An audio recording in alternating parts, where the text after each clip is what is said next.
And we're live. Oh, it's people already here. Hey, friend. Hi, friends.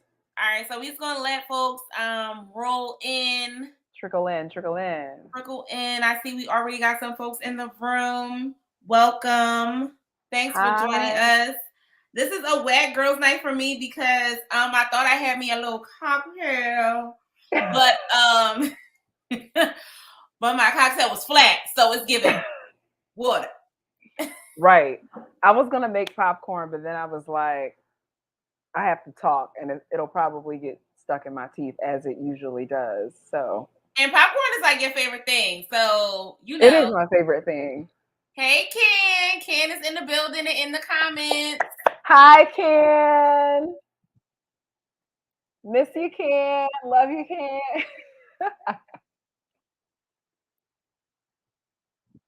Hi, Blair.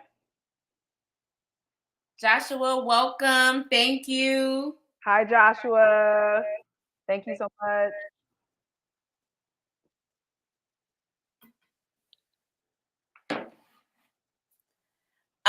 So let's see.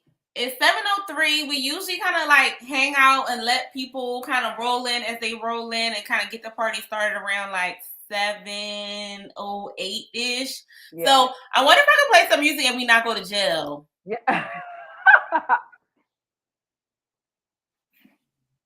Maybe I can play some beats like Nene. Play some beats. Let's go to the studio and play some beats. Hey, Tanya. The dolls are rolling in. It might get start soon. Okay. Because the dolls are rolling in. You know, I'm sending a reminder. It's like, hey guys. Hey, we're here. And I'm telling y'all in advance, it's my first time using YouTube Live, so bear with me. I am not tech support. We have faith. We have faith. We do. Protected. We do. Let me see if I can put a little beat that people won't know is a beat. Come on, drop a beat. So we can, get a little rhythms up in here. And I did soca over the weekend, so I did a little soca class, a little soca dance class. Oh, it's European African. It is. It is. Alicia, thank you for joining us. Welcome. Oh, no, my mom was like, I'm having issues. I'm like, Mom, no. Come on, Nubian Queen. What's funny is that my mom is also like better at tech stuff than me. So you should have had your mom doing tech support. All right, I think we can actually get started. So, okay. Hey everybody. For those that do not know me, my name is Stephanie Watts, and I'm the founder. I'm turning music off, child. And I'm the founder of the B-Roll Black Cinema Club. We were founded in 2000. Well, we were founded for fake in 2017.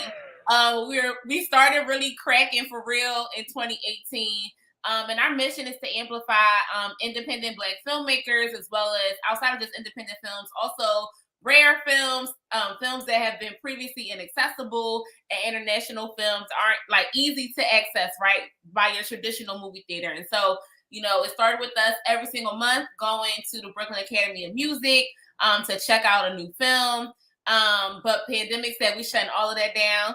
But the good thing is that we've been able to move to more virtual platforms, which means we can expand our reach beyond Brooklyn and be tapped in with people, Black folks all over the world that love film. And so I'm super excited to have actually our first virtual event this year because, life be lifing, but I'm super excited to be doing this with my dog, my homie, like my ace for real, Jac'leen Smith, who is the creator, director, Tyler Perry of the Dear Younger Self series. And for any of y'all who are like me, y'all love the web series era of the late 2000s, early 2010s. So super excited to be here and to share with all of you all. And I'm going to shut up. I'm going to let Jackie introduce herself, and then we're going to get the screening started. First, I want to say thank you, Stephanie, for Be Real Black Cinema Club. Thank you for this platform. As an independent filmmaker and creator, it is always appreciated when you have platforms that provide the space in order for us to be able to kind of show our work. So thank you so much. I'm so happy for everyone who is here. So a little bit of context of Dear Younger Self. This was shot in 2019. And then, like Steph said, life be lifing. I moved from Brooklyn to LA in the midst of the panorama. And and then I was able to really kind of turn my attention back to Dear Younger Self. And um, I'm so thankful for the women who agreed to be a part of it. It is a series that was inspired by the conversations that I was having with my friends, with my family, with my peers. It also, some inspiration served from, I don't know if you guys have ever read Felicia Rashad's letter to her 21-year-old self. I stumbled upon that letter some years ago, and I thought that was amazing. Like, what if you could reach out to your younger self and give them advice on some of the lessons that you've learned throughout your adulthood? So that's what this series is. Black women inspired it, so I wanted to feature and center Black women and their experiences and their stories. And so we are advising ourselves on everything from life, love, career, and all of the aspects in between. And so I thank you so much. I hope that you guys will continue to support. It's an 8-episode series. Each episode drops every Thursday. So again, thank you so much for being here. And yes, let's get to it. All right, now again, y'all, bear with me on the tech support. But we're kicking it off with the first episode, which is titled Self-Love.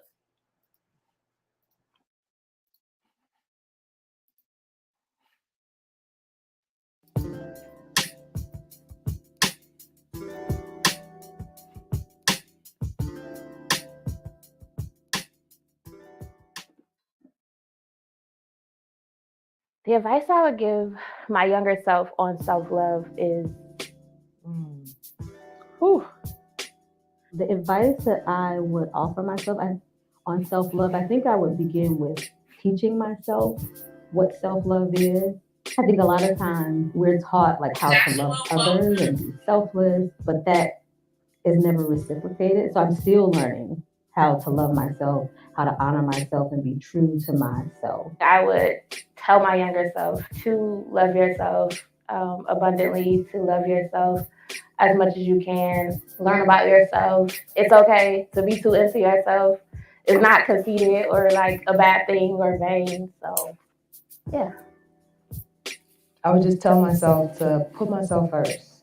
Others have ideals of what your life should be and how you should see yourself and even love yourself, but to put yourself first. Love yourself first. When it comes to self-love, I think that this is still an ongoing conversation that I'm having with myself. But the biggest one is that you do not have to labor for love. You just are worthy of being loved.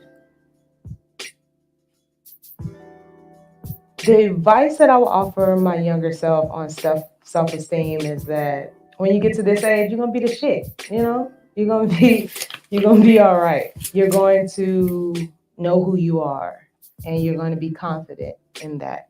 Not so much advice, but I think what would help just around like self-esteem, self-worth is like different practices to put in place so that you can build those skills, because it's not something that's just innate. I've always felt great and beautiful.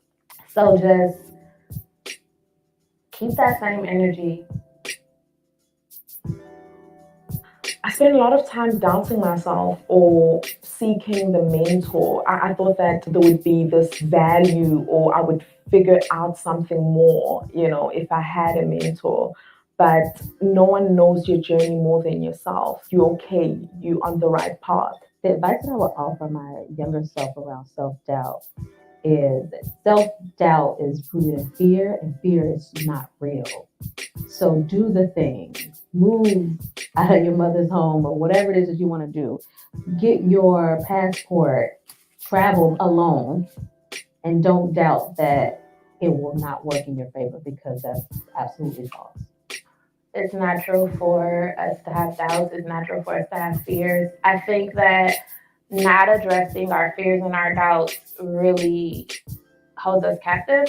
You have to have a little bit of self-doubt in order to actually know what experiences you should take. And I think that self-doubt is an infliction of what you already know you should kind of be doing, but you're just a little bit too afraid to do. Advice to my younger self on comparison is don't ever do it. Don't ever compare yourself to anyone. I don't care how old you are or what you're doing. Your gift is that you're you. That is your gift to the world. Nobody can do what you do like you do it. I would tell myself there's no need to compare yourself to other people. And how you experience your life and your journey is your own. And it's for you to figure out and for you to deal with. The more you compare yourself to others, it steals your happiness. But I am proud of you, younger self, for taking the harder route, which felt most natural to you, which was to always just be yourself. Know that you are uniquely divine in your own right, and what's for you is for you.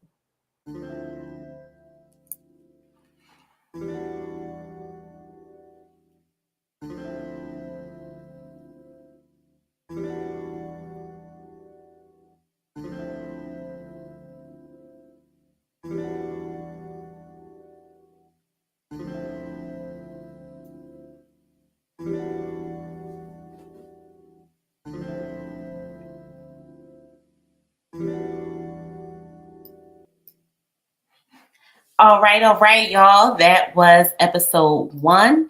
And now we are on to episode 2, which is Child, I told y'all I had some music trying to music, and it really just music. After it wasn't music, it would have needed the music. Child. Anyway, episode 2 of Dear Younger Self Love is where we're going next. And thank you everybody again for kicking it with us and dealing with me and my tech support issues. All right, episode 2.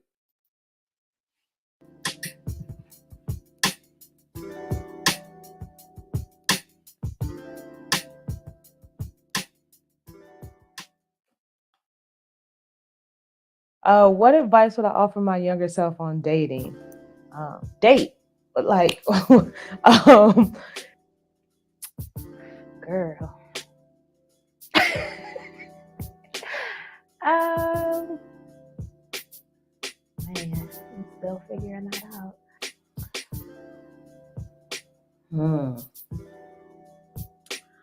Ooh.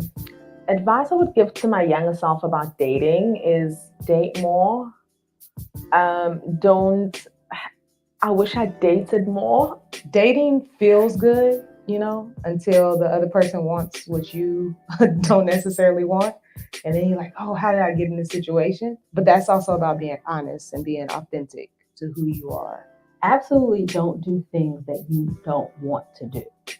Don't have sex with people who have bad sex, who you do not connect with, who are very centered in themselves and not aware or wanting to, and also really learn the things that you like. I know, police. That's what happened when you're in the inner city. As women, I think a lot of times we like to save people. And so a lot of times we fall in love with potential instead of what is reality. And so I would tell my younger self a quote from Maya Angelou: when people show you who they are, believe them.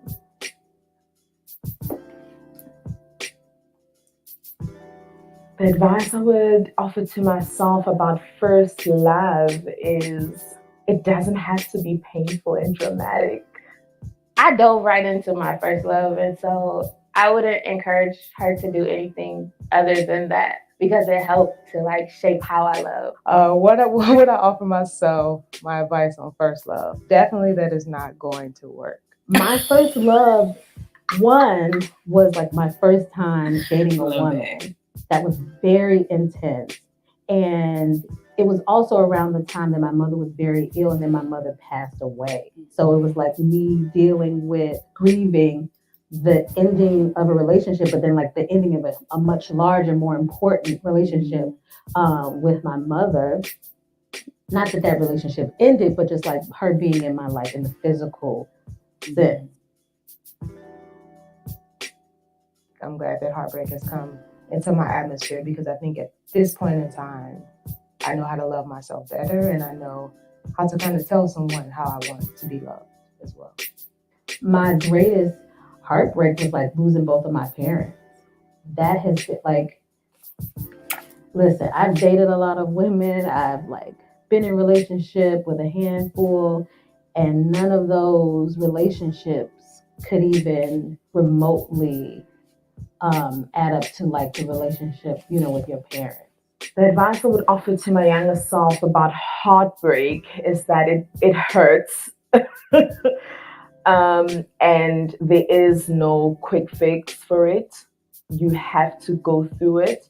But mainly the heartbreak that you think it's about that moment, but it's not actually about that moment. That moment triggers something that happened a very long time ago, and it's an opportunity for you to heal.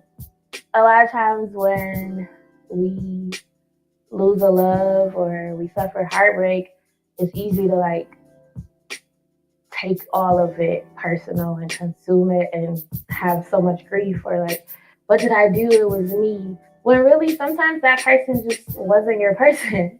That person just wasn't made to love you how you should be loved. So in that sense, don't take it personal, but also, figure out what you can learn from it.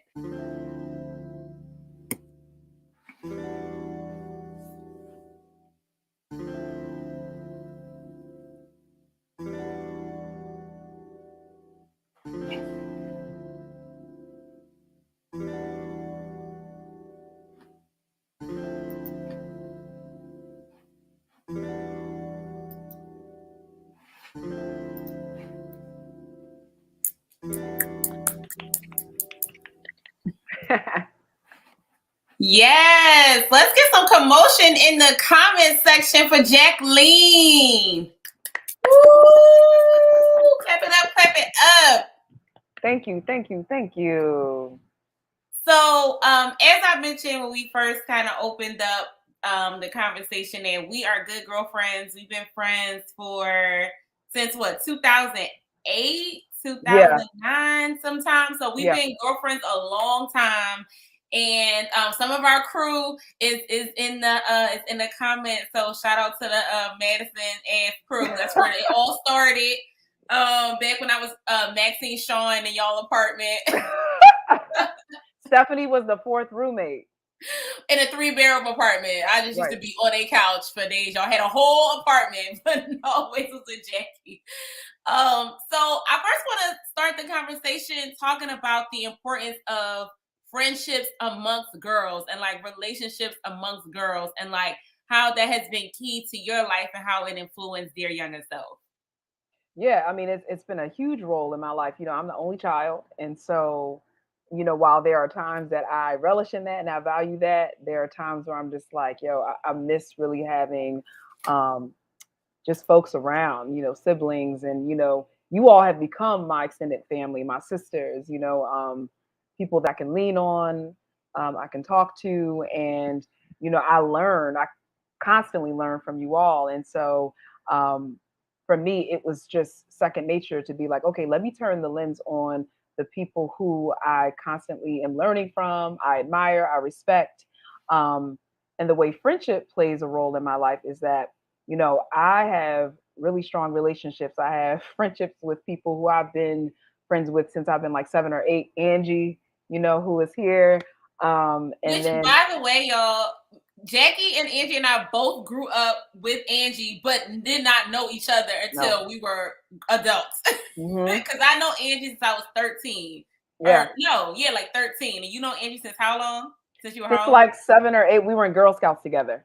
Crazy. And so, and those friends introduce you to their friends, and then you become friends. And so, I've always been able to lean on my friends, and I've always had a really great support system. So it's been from the time when I was really, really young to high school to college, and I've just been very fortunate to. I don't have a huge circle of friends, and it's always been for me about quality over quantity. And so, just to be here with you today it speaks to that. You know what I'm saying? So, um, again, it continues to influence my life, and also just the content that I tend to really be drawn to centers around really strong friendships, and sometimes those friendships have ebbs and flows, but that is the test of a real friendship and a real sistership. I've always loved Girlfriends. You know what I'm saying? I've always been drawn to that show, and Insecure, obviously. So those are shows, and then Martin, even with Gina and Pam, like those are the relationships and the friendships we got to kind of see evolve, and we got to see be tested. But also at the end of the day, it's all love. Yeah, and so in the time that we've known each other, you've always like been creative and always talked about like projects that you want to do. And I love that one of the sisters in the video said, just do the thing. Just do the thing, right? And so if you could talk a little bit more, you kind of referenced it when we first started talking, but like what really pushed you to pull the trigger to finally like come out and like make your first like visual project? Well, I was at a time of my life, and I want to say 2018. I've worked in the industry in production for a very long time, and I think some of my friends didn't really know. I mean, y'all knew what I did, but like people outside were like, "What do you do?" And I always hated that question because I felt like I did a little bit of everything. But for 9 to 5, I'd always worked in production. And I was always working and pouring, my energy and my efforts into projects for bigger companies, and I'd always said that before I leave this earth, I want to do something for me. I want to express myself and to, share my own voice. And so I remember at the end of 2018, I was just really looking for answers. I worked in this industry for so long, but I was really sort of getting tired of where I was and what I was working on, things that really didn't connect with me. And I always said that I want to walk in my purpose. And I was just like, God, just allow me to walk in my purpose, and something that I still say to myself. And, I got really depressed, and I was just like, I don't know what to do. I had been applying to all sorts of jobs. I've been also trying to transition from one genre of the industry that I was working in, which was nonfiction television, into documentary, because I said, it's not that I want to leave production. I think I just want to make a pivot. And so I've been knocking on doors. I've been reaching out to people and trying to figure out, how can I make this pivot into documentary? Long story short, I was finally able to do so with the help of an organization that I joined called Brown Girls Doc Mafia. They're super dope, y'all. Support them. It is an organization that was founded by Iyabo Boyd, and it supports women of color in filmmaking and documentary filmmaking. And through a friend, I was also paired with a career coach and a friend. And she said to me, "What can you make now?" Because I was like, I'm so frustrated with where I am in my career. I don't feel like I'm growing. And she said, "What can you make now?" And I said, "Well, I have this idea." And I had that idea since 2018, but I'm like, I'm not really sure how to go about it. And so then fast forward into the story, I saw a job posted by Yabo Boyd in Brown Girls Doc Mafia. I applied just to get on this director's radar, not thinking that I would actually get a call back because the job was in LA. I moved to LA after getting that call back saying that they were interested. We had an interview. I made my way there like a week after having that interview, and ended up working on this feature-length film called Miss Americana Taylor Swift, which was very interesting.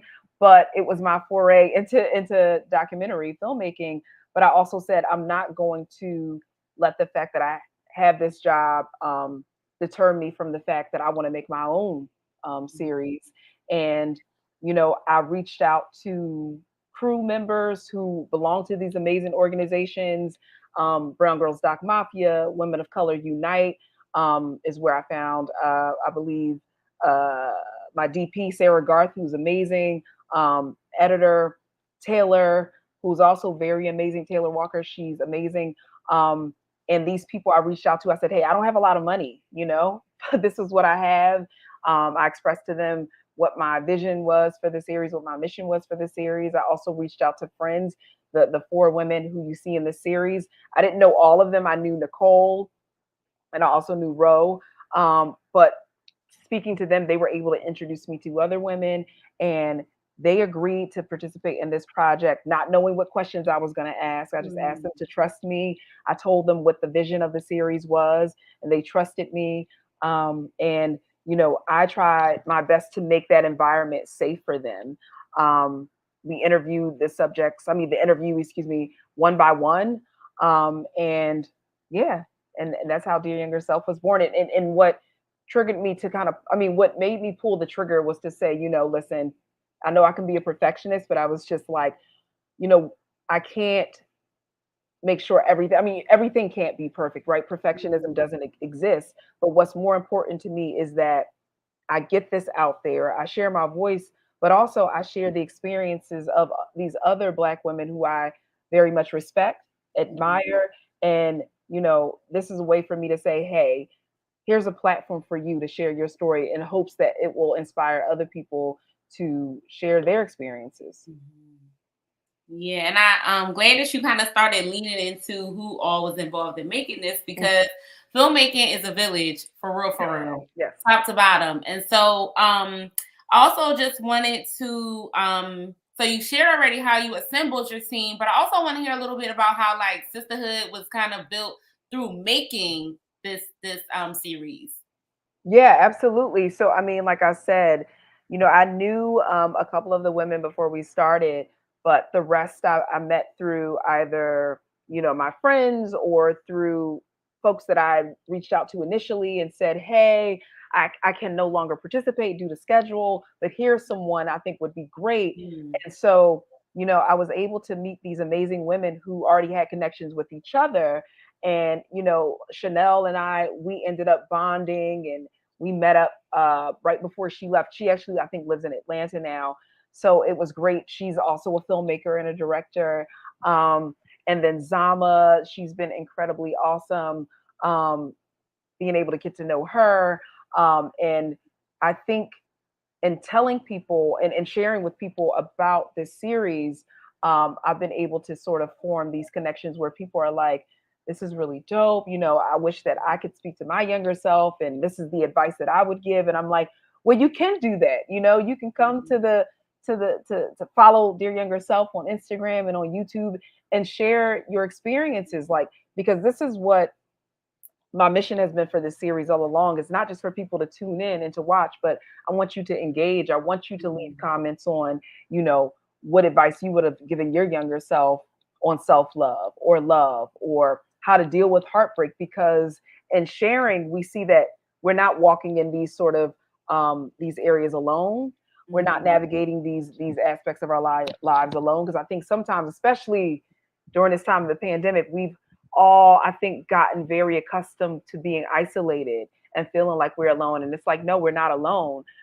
The thing is, we're just not talking about it, and I think that has really allowed for friendship and sistership. Like, just before I left Brooklyn, I remember there was one moment where Tanya is here. Hey, Tanya.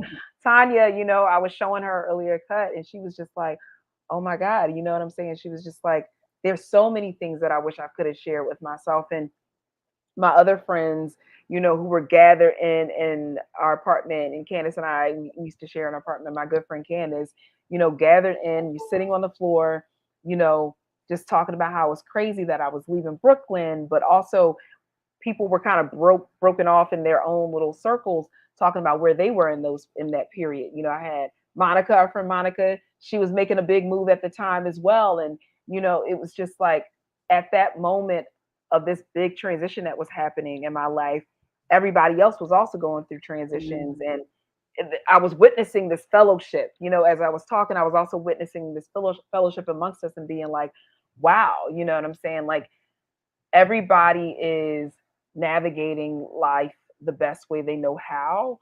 And it's beautiful to see. But I think what's even more beautiful is that we can come together and share those experiences, not be afraid, not feel judged, you know. And that's something that I haven't felt. I've not felt judged within our circle of friends. Because we all a mess. I know. I mean, it's kind of true. It's kind of true. Oh, we're a beautiful mess, you know? Yes. I think beautiful messes make for some of the most interesting stories. So, you know, that's what I said. That's what I was saying. Perfectionism does not exist. And I think that was one thing that kind of stood in my way of actually releasing the project, is being like, this has to look this way, this has to sound this way. And it was just like, listen, y'all, this is my first time. You know what I'm saying? So you're going to get what you're going to get. It's going to be met with like, but it was made with love. All of it was made with love. And you could definitely tell that, because it just felt like we're in the room chilling with them. You know what I mean? And I really like that feeling. It didn't feel like, even though you know, yes, they're sitting in this chair and yes, there's a camera on them, but it felt like you and your crew created a kind of atmosphere that all the sisters that were involved could just feel comfortable and safe and be vulnerable, and not like static in their answers, you know? So you previously mentioned Felicia Rashad's letter to my 21-year-old self. So like, what were some things that Felicia Rashad said that like really stuck out for you, or something that you kind of carry after reading it? So now I feel vulnerable. You know. Listen, so, y'all know nothing about Jackie. This one right here is secretive. So here, this is what I chalk it up to, y'all. So I'm putting myself out there. I'm a Capricorn sun and moon, and my Scorpio is rising. And so, I mean, I also share that with Prince and Janet, which I found out, you know, the Scorpio risings, we have a little bit of a mystery to us, but but with this series, it's helping me open up more. Wait, I'm sorry. What was the question? Some things that stood out from Felicia Rashad's letter to her 21-year-old self. Yes. So I think one of the biggest things was she talked about how Felicia, you know, do not let love distract you. You know, do not let that sort of deter you or veer you away from the things that you are set out to do. And so for me, I've had some. When I fall, you know what I mean? And so like with love and relationship, that has always been a thing for me. I think either I have been really on in my relationships, or my career has been very on. And that really stood out to me, because I think that sometimes as women, it's like what I think Chanel said, we try to save people, you know, but oftentimes we need to turn that attention that we're putting on other people, the people that we're trying to save, or the other people we're trying to love up on and nurture. And we need to turn that attention and that love and that nurture on ourselves. And so for me, that was one of the biggest things that stood out, because I'm like, I tend to do that. I tend to pour a lot into other people, whether it's my friends, whether it's, you know, the partners that I'm in relationship with or I have been in relationship with. And I said, you know, it's really time to turn that energy and pour that love into myself. And I'm still a work in progress, but you know, it stood out to me and said, like, listen, even Felicia Rashad had a time where she was still, you know, dealing with that, you know, where to turn her attention. And I was just like, okay, I see you, Felicia. I got it. I'm taking in the lessons, you know, I'm taking in the lessons. Yeah. So, real quick, just because we're going to start winding down soon. If you have any questions, please drop them in the comment section, and we will definitely put them on the screen for Jackie to answer. But so we are women of a particular age.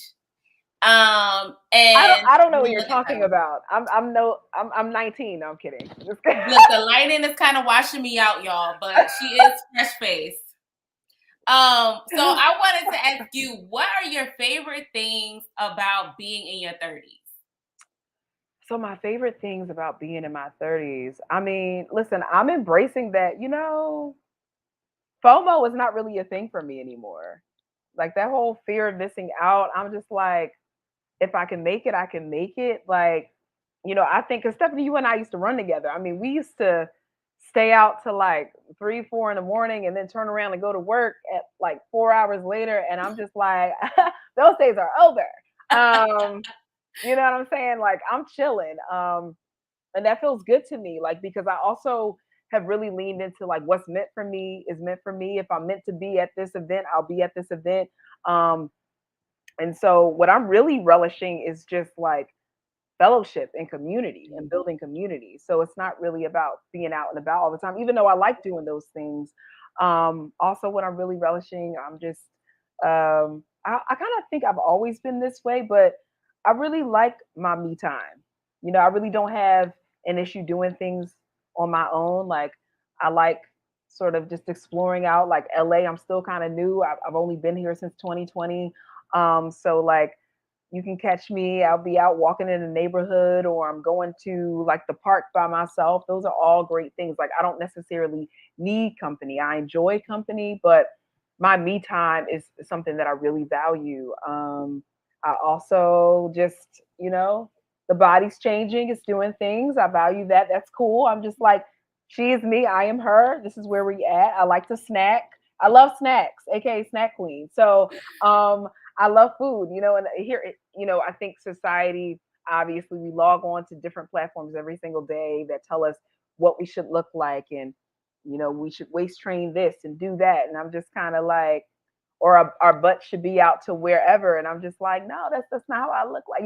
I'm more of the 90s set, the Moesha set, and that's where I'm going to stay. And I'm embracing that there are things that are kind of coming up every day. Like, I also feel like I'm getting clumsier by the minute, which I like, just like, I don't know where that came from, but it's just all these different things that I'm just like, I'm here.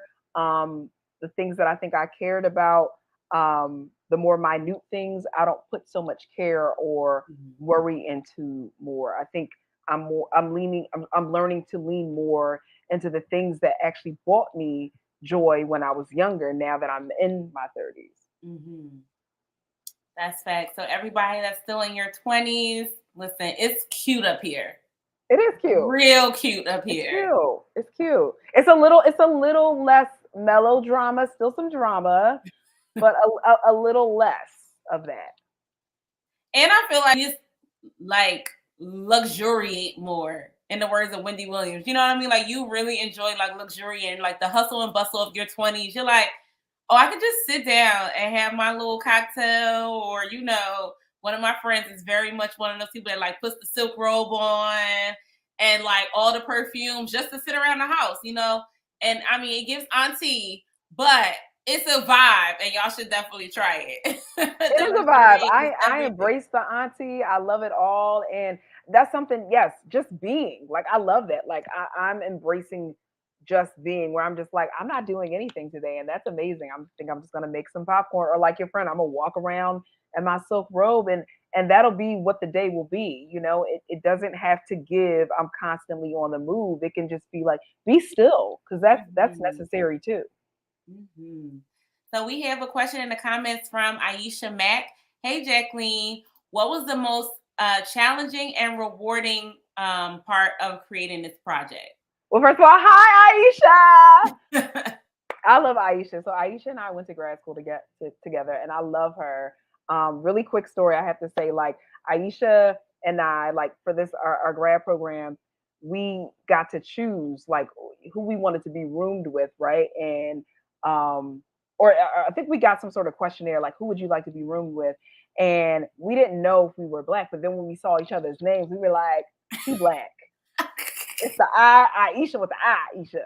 And then Aisha was just like, her name is Jac'leen, but she got an apostrophe, so she Black. And so we were like, so yes, Aisha and I attended Aisha's wedding. Her, Candace, and I, we all went to school together. So yes.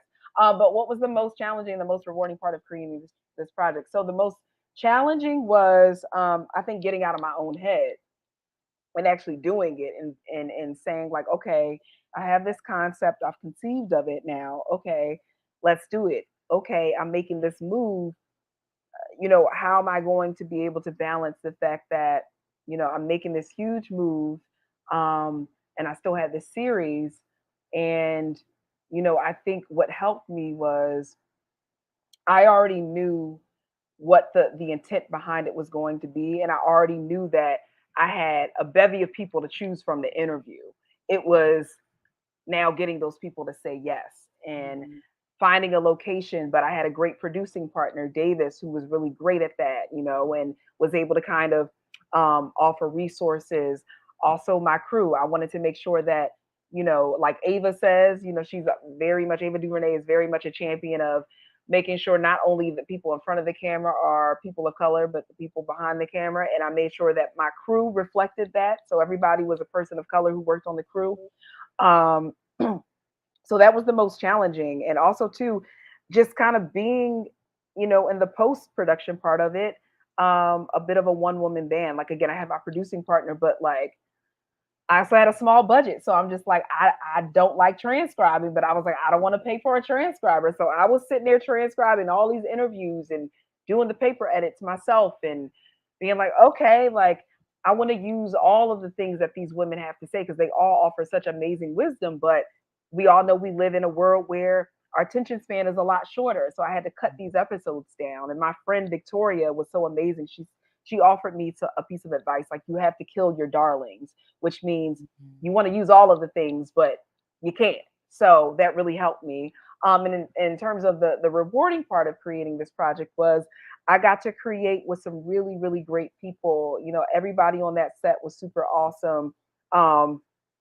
The guy who provided the music and created the music, Ace Dizzy Flow, aka Jeremy. I went to college with him. I reached out to him. I was like, Jeremy, like, your music is dope, and like you said, Stephanie, like, you got this sense of warmth. That's what I wanted to come across from the environment to the music. And so Jeremy provided some really dope music. Then Mercy, she took the behind the scenes photos, and so the rewarding part was really creating this with people who understood the vision. Sarah Garth, who was the DP, and then also, once releasing it, having people say to me like, I can identify with this. I really relate with this. My mom said she shared it with a friend, and her friend's 17-year-old daughter had repeatedly watched the series and could really relate to it. And that's the thing, I hope that this series resonates with women of our age and then women beyond, and then also women who, our younger selves, the 17-year-old women, and young women. And so that's been the most rewarding part, people's responses and it connecting with people. Well, if there aren't any more questions, which I don't see in the box, the most important question is, what would you tell your younger self? So the most important question, that is one. But I think that what I would tell my younger self is, Jac'leen, there's no need to worry so much. My mom used to always say that, call me a worry wart, there's no need to worry so much. Everything will work out, and then also, you are on the right path. Get outside of your head, and don't judge yourself so much. Like, I think we are our biggest self critics, and to get out of your head, don't worry so much, and to do the thing, share what brings you joy, because you never know who else it might resonate with. Well, Angie came through with a question. Of course she did. A very Angie move. And she asked, for upcoming projects, what topics would you like to focus on? Ooh, for upcoming projects. Well, I'm still focused on this one, but for upcoming projects, I think that I still want to focus on amplifying voices and folks of color and women of color. I definitely want to continue to center on women of color, and just, I want to. One thing I'll say about Dear Younger Self is, as much as I want it to connect with people through testimony, there's also humor. So I also think that it's important to highlight joy. So I think that I want to continue again to amplify voices and folks of color, and I hope that my projects will continue to uplift, inspire, and motivate people to say, hey, you know what I'm saying? I may not necessarily have a big budget. I may not necessarily know where to start, but the important thing is to start.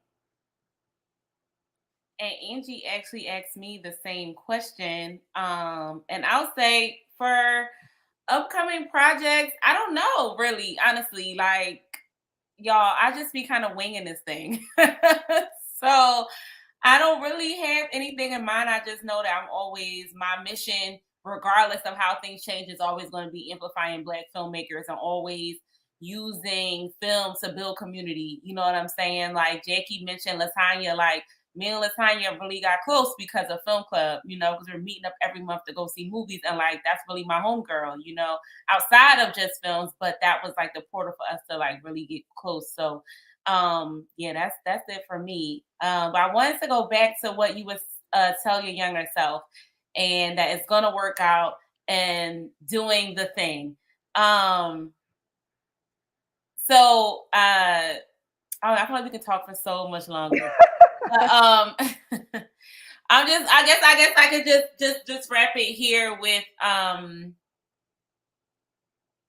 what is the next thing that you are most, like, the next idea, project, whatever, that you're most nervous about?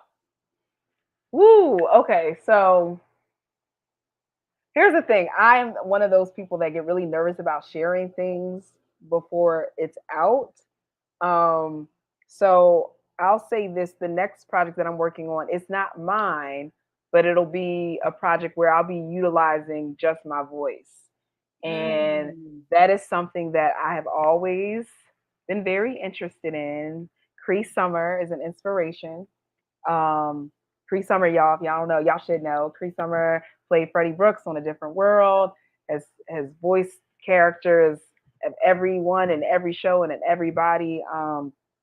So yeah, one of the things I did a digital vision board this year. I didn't do a physical one because I'm just like, it's a mess and I never know where to put it. But like for my digital vision board, I have it on as my screensaver.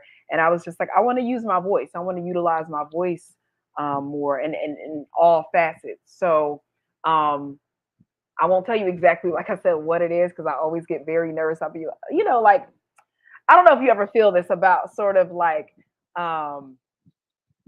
preemptively sharing and being like, oh, y'all. You don't want to jinx it. You know that thing I said was coming out. But I am very proud to be a part of it. I am very proud of the fact that it is being that was written by a woman.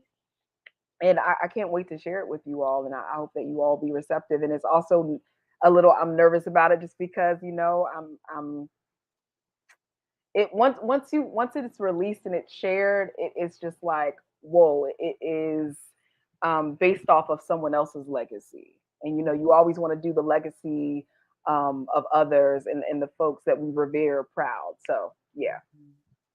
And so until that comes, how can we continue to support you and the Dear Younger Self series? Yes. So everyone can follow Dear Younger Self on Instagram at Dear Younger Self series on Instagram. And Dear Younger Self is also on YouTube. Please like, subscribe. I feel like I'm doing that thing that people, the YouTubers that I follow, please subscribe, like, comment, and really just comment, honestly, guys, because this is, like I said, I don't want you to just tune in. While I appreciate that, I really want you to engage because my theory is that other people are watching, and people, we can all learn from one another. And so you can follow and watch on YouTube via the link in the bio of Dear Younger Self series.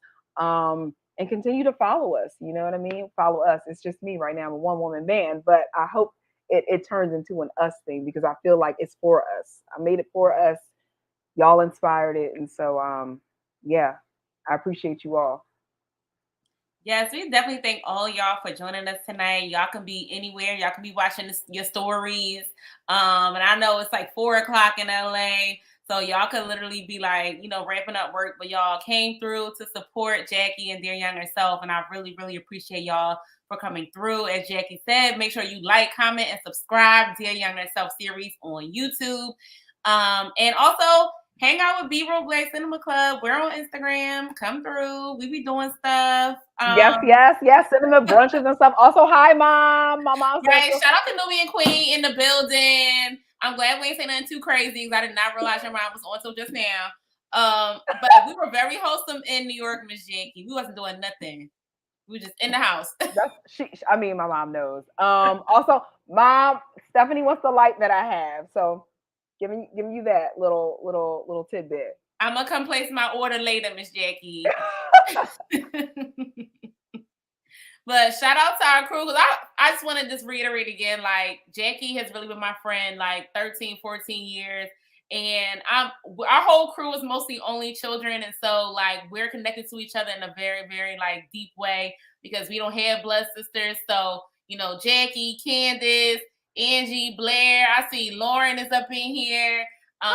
You know, our other dog Mercy worked on the film. So like, you know, this is just a really, really big moment for our friend circle. Also to see you shine, Jackie. So we are so proud of you. We love you. Everybody, again, the career episode is currently up for Dear Younger Self, but the episodes come every Thursday. So make sure you tap in each and every Thursday and that you like every video that comes out, because that is how it gets boosted on other people's YouTube pages. And we want to support Black people, Black business. So thanks again, y'all, for coming through. And see y'all on the gram. See y'all. Thank you so much, Steph. Thank you so much, Be Real Black Cinema Club. Love you. Peace.